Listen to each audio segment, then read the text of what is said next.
Like Elon Musk is a genius of this. Like he's the craziest, like the classic quote, if you're crazy enough to think you can change the world, you're normally the one that can, right? So, oh, pretty focus, Pauls.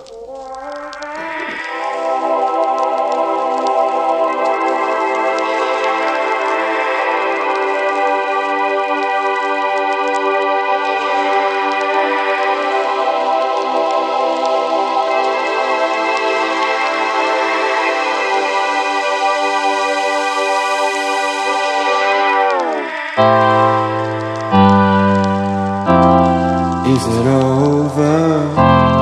Is it over? Is it over? It's been really satisfying over the last 12 months or so, is building a team and going from just me working in my friend's spare bedroom at his house to like actually having something. Even though we're still really small, but we're heading in the right direction. It's really cool to collaborate with people. I love sharing ideas with people. That's why I created Habitat. Is I wanted to create one central place where lots of people come together to share ideas. So step one is to find the problems to begin with, because all business exists to solve problems. If there's no problem to solve, the business no longer exists. So if we use Blockbuster as an example, nobody has a need for a DVD anymore. So selling DVDs will be really hard. So step one is to scan the world and look for the problems that you can solve. And then two, become really curious about them. So like really kind of immerse yourself in that problem. What is everyone experiencing? And then three, what's the problems that you love solving? Because I think there's more of a push moving forward. Like there's a million ways that you can make money. I think the exciting part about entrepreneurship is you get the opportunity to make money with something that you actually love doing.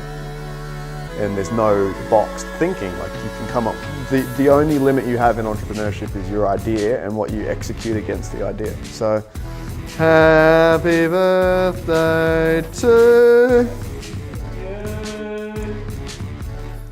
Happy birthday to Amy.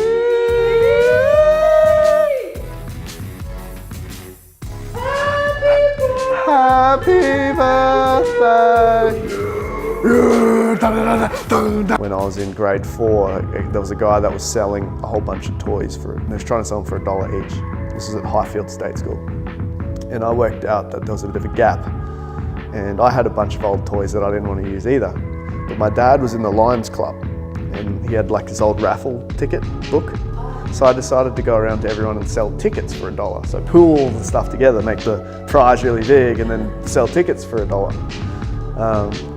So I sold a bunch of tickets and was eating red frogs and frozen yogurt for about 4 years, felt like, which is great. And then growing up, I've always wanted to like kind of work out ways that I could make money. And I said to my mum I wanted to buy a lawn mowing franchise because my first job was selling chainsaws and mowers and stuff.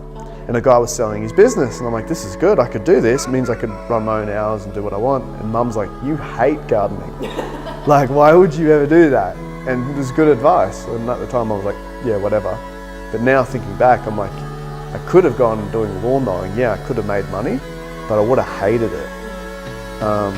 So I think the winning combo is when you find problems that you can solve, you get really curious about solving them, and you love solving them. When you find that, that's when work doesn't feel like work anymore. My birthday, it's my birthday, I must spend my money. You're the worst.